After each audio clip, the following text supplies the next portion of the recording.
title of my talk today is Enantioselective hydrogenation of ethyl pyruvate. And work is done at a working company, and these are my co-workers. By now, we know very well about what the problem or problem is enantioselective hydrogenation of ethyl pyruvate using some chiral modifier to produce predominantly one of the isomers. Now, today, what I'm going to focus on is kinetics of the reaction. From a kinetic point of view, the chiral hydrogenation of the ethyl pyruvate resulted from a difference in the activation energy for the formation of one of the isomer versus the other isomer. In particular, for these the hydroxyconidine as a modifier, for example, the activation energy for R formation is lower compared to the formation of S isomer. Thus, the rate of formation of R is faster compared to the rate of formation of S. And asymmetry in the product formation can be measured by EE, and we can see from this table that what is the magnitude of the difference we need in order to get good EE. At 20 degrees, we can see that the difference, the EE is actually quite sensitive to the difference in the activation energy. And the mechanism by which the hydroxyconidine modify the surface to produce the enantioselective hydrogenation is what we are going after. But kinetics, the accurate measurement of kinetics, is very necessary to elucidate the asymmetric nature of the catalyst. So,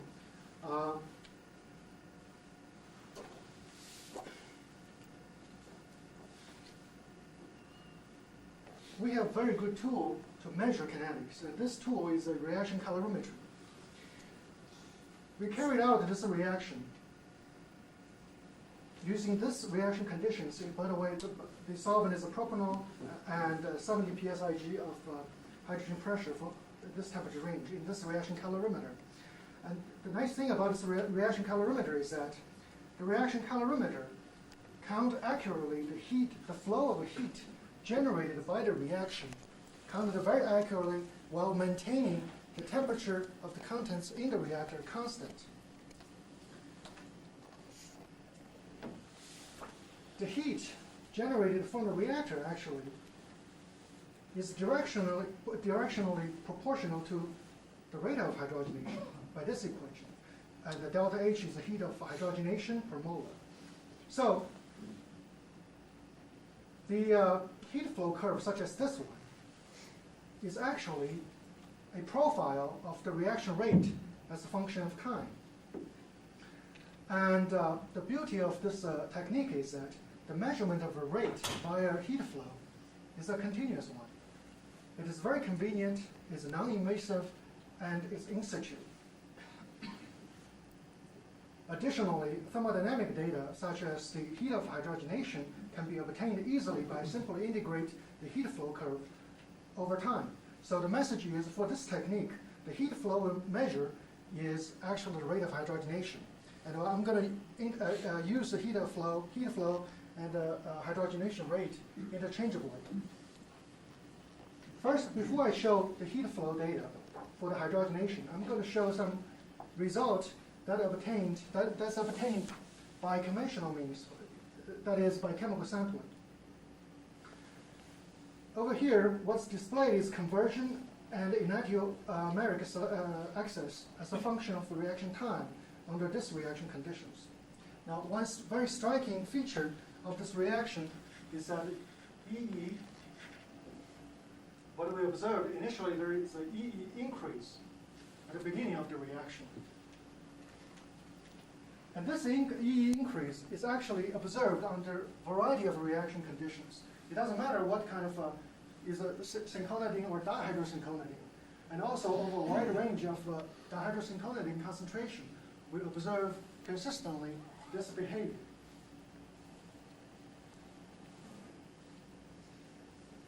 By the way, for the reaction rate, one can infer the reaction rate from the conversion curve versus time. What we need to do is to take derivative of this integral quantity to get the heat flow data. Not much can be made because taking the derivative of this is very inaccurate.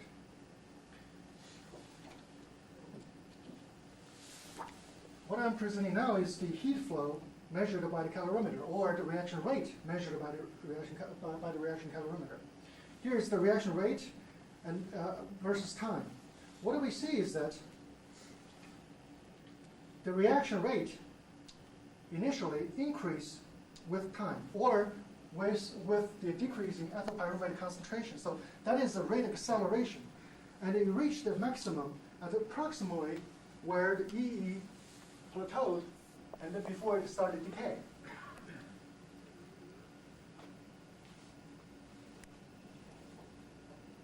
This rate of acceleration is caused by dihydrosynchronity, because in the absence of dihydrosynchronity,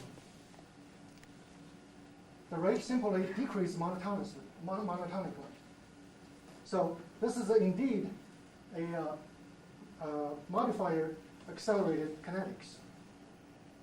Now, how do we rationalize the rate acceleration, the rising of EE, in terms of various processes that can happen?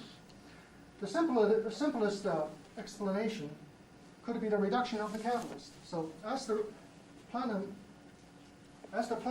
catalyst is reduced, when the reaction started, the reduced site can undergo two processes.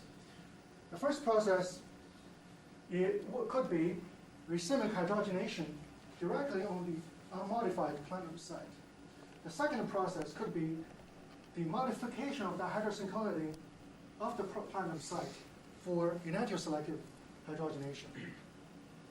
So to test this hypothesis, we pre-reduce the catalyst before the start of the hydrogenation reaction and try to see whether the rising EE and the rate acceleration is still there. And the answer is yes, it's still there. What I'm plotting here is conversion and rising EE as a function of time, and also rate of hydrogenation as a function of time. As we can see that the pre-reduction of the catalyst does not explain this kinetic behavior. So it doesn't affect the rising EE and rate acceleration. Incidentally, these data points are data from chemical analysis. The solid curve you see is not a fit to this chemical analysis data. Rather, it is a prediction derived from heat flow data. As you can see that the chemical analysis and heat flow agree very well. That shows the powerfulness of the technique for measuring kinetics. We've also measured the enantioselectivity as a function conversion over this temperature range. And what I plotted here is that enantiomeric excess as a function conversion. One striking feature that we observe is that somehow the rate of the rising EE somehow is tied to conversion. For example, to reach 10% conversion, different kinetics, because different temperature, it takes a very different time. At minus 10 degrees takes 135 minutes, 2 hours. 50 degrees takes about 2 minutes. Yet, the EE seems to reach a plateau at approximately the same conversion. So, the enhancement of EE at different temperatures seems to correlate with conversion. We've also measured enantioselectivity as the molarity of the ethyl pyruvate. Here, what's plotted is enantioselectivity as a function of conversion over ethyl pyruvate concentration from 0.25 to 1 molar. Again, here we see that the EE rise correlate with conversion. And for example, at 10% conversion, it takes a different time and also takes a different number of mole of ethyl pyruvate to be reacted to get to that surface. But for the EE seems to all plateau around this area, between 10 to 20% conversion.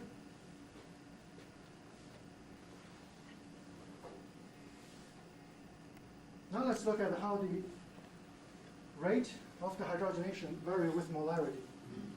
What do we see is that, again, modifier accelerated kinetics for all molarities. The interesting thing is all kinetics peaks at about 20% conversion, or at about where the EE start to plateau.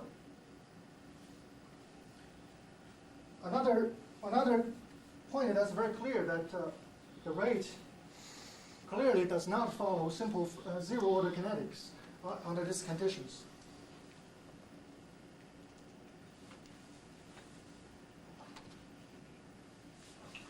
So, as I mentioned, that the EE rise, the rate acceleration seems to be tied to conversion only. It's not tied to temperature. It's not tied to molarity. It's tied to conversion.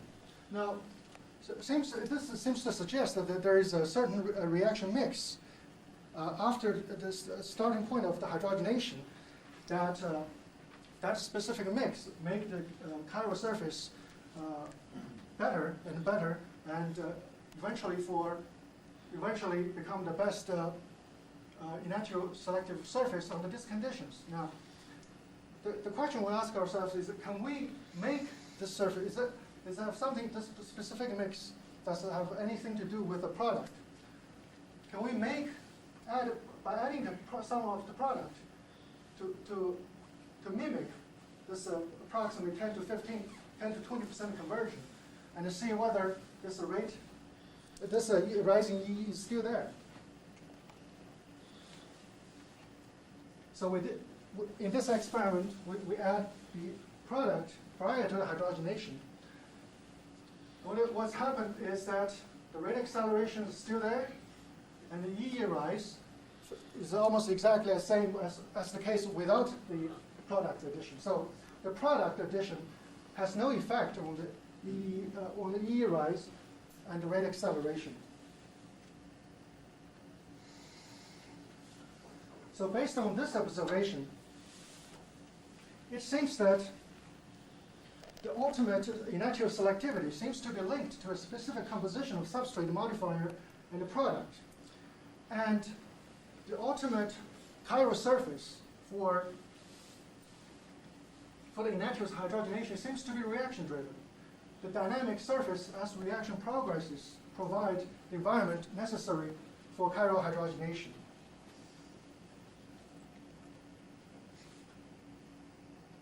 Next, I'm going to switch gear a little bit and talk about another aspect we found that has a profound effect on dictating EE. Here, I'm showing a comparison of a diffusion limited and intrinsic kinetic regime, a comparison of it.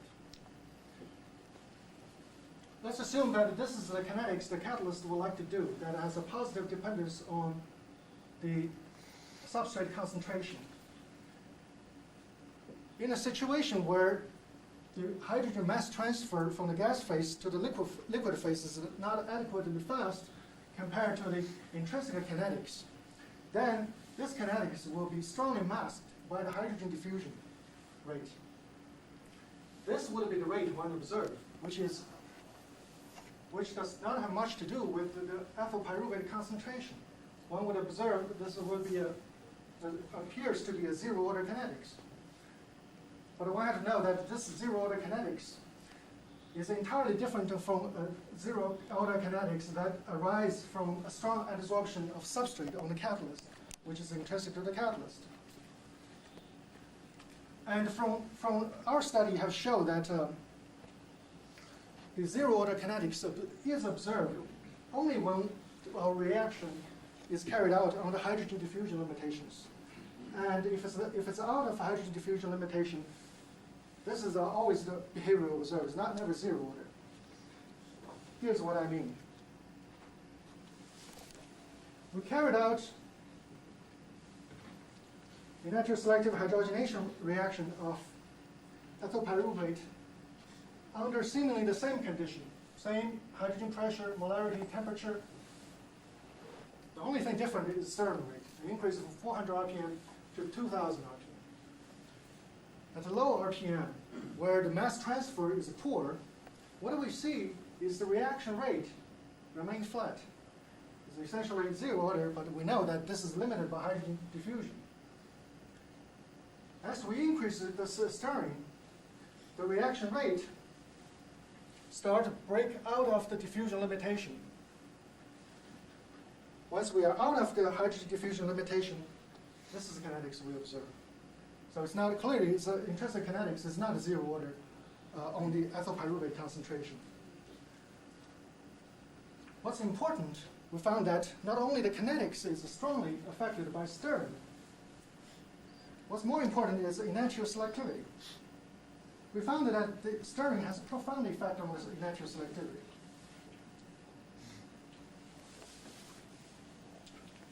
Here is the EE that's determined for the previous slide.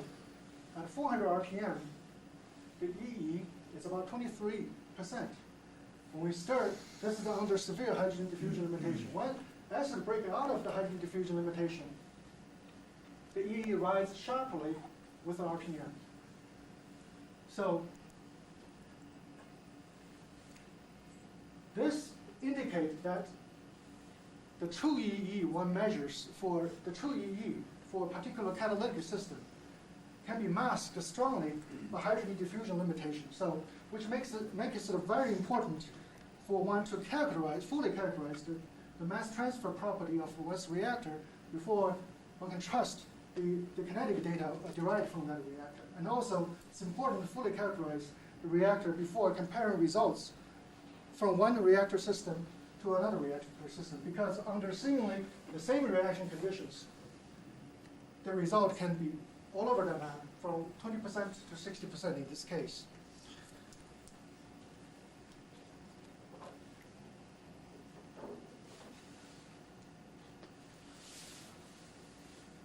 To summarize, we have observed a chiral induction and a modified accelerated kinetics at the very beginning, at the initial stage of the hydrogenation.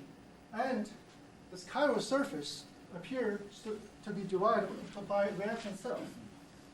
And the ultimate enantioselectivity seems to be linked to a specific mix of the substrate, modifier, and the product. The dynamic surface as reaction progresses provide an environment required for the chiral hydrogenation.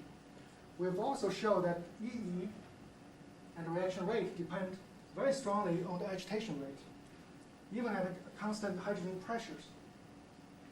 It is suppressed at low agitation speed. So this makes it very important to make sure that once the reaction is out of hydrogen diffusion limitation, to get the intrinsic kinetics and the intrinsic EE of the catalytic system. And also I hope that I've demonstrated that the reaction calorimetry is a very useful tool for obtaining detailed picture of kinetics. Finally, I'd like to acknowledge these people for helpful discussions, and also I'll be thank you very much, and also I'll be happy to answer some questions.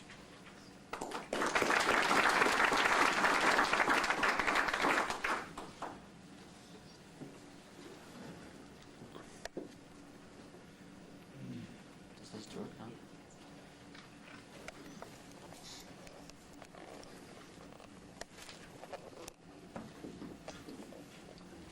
I really admired your results because they were one of the cases where very, very precise measurements have come out. Maybe a warning, and that's for all of us, not just for not for you, but also for me. I think this system that looks so simple in many respects, I think you can do so many things wrong or different that you can get very, very different results. And I think we have seen this many times this morning.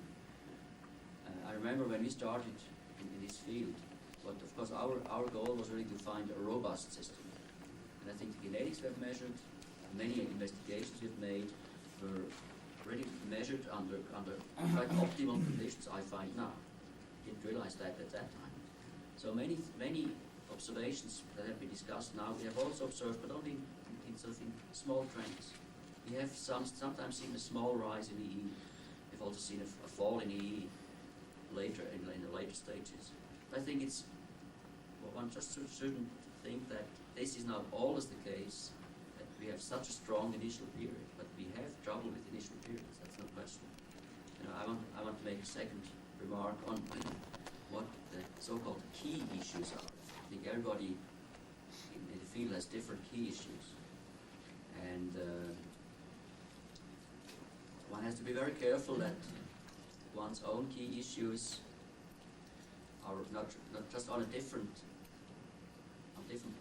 thing, like line of thinking, that they might not even be related to the other key issues, or that one just talks across each other and not to each other. I think that happens sometimes, and I think we have demonstrated, all four of us, that this is really still a very lively field of experimentation. Yeah, thanks. And I think that you're right at that. I think one common goal that for all of us is to understand the mechanism by which the enantioselective differentiation happens in the presence of various modifier. But I think the message I'd like to get across is that before one begin to address kinetic the mechanistic issues, one has to get a good kinetics, because kinetics is actually a reflection of the reaction mechanisms. Could agree more than that. Right. So kinetics really you need to know under what regime you are operating at, and we've shown that the EE depends tremendously on the stirring speed, even under seemingly similar conditions. So, which makes it very important to be careful to see what kind of kinetics, what kind of kinetic regime one's operating at. I think that your point is well taken, because the four of us talking to each other, we have to make sure we're all on the same playing field. If we're doing reactions under very different conditions, we could be anywhere on a plot and not know it. And that's the main thing, is that we'll get to the answer sooner if we're all talking the same language.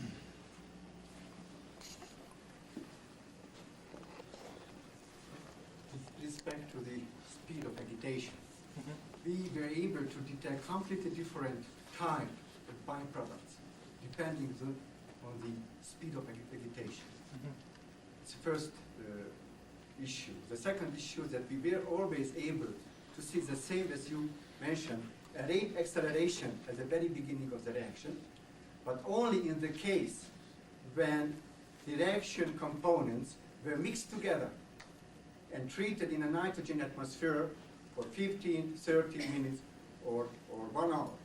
And if I am not mistaken, you are doing, you are starting your experiment in this way.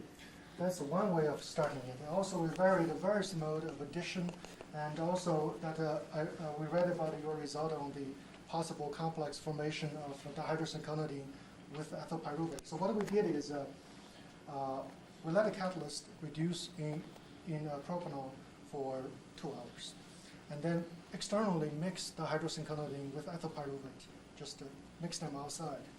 And at a certain time after the reduction, inject it into the reactor.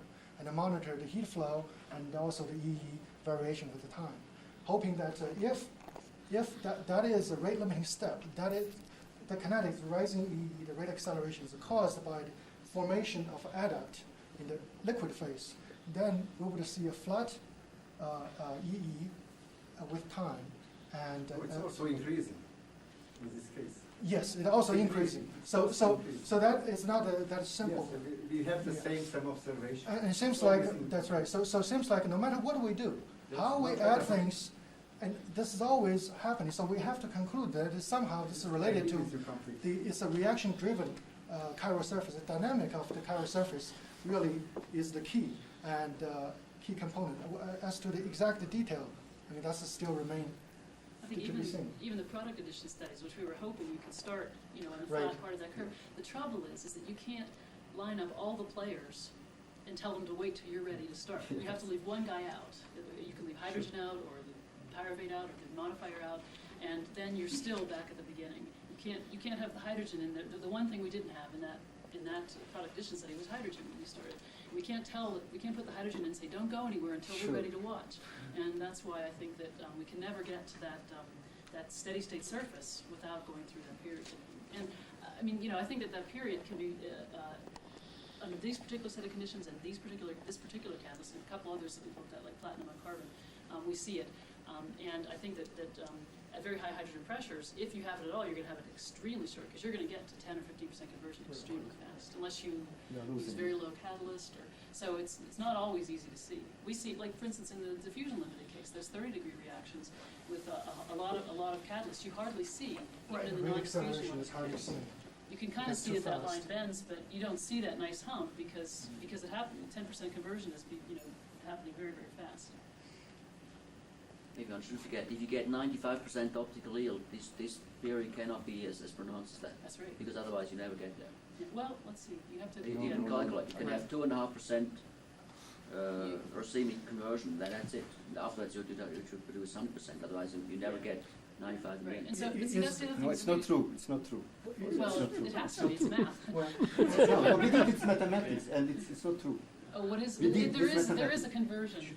There We is did this mathematics, and it shows that it can happen. It just depends on the actual value of this rate constant. Well, if you've no. If you've 95% conversion EE, then you've only got 5% S, and you cannot make. It's only There's some 2.5. conversion that you can stop. You can have exactly 5% racemic conversion.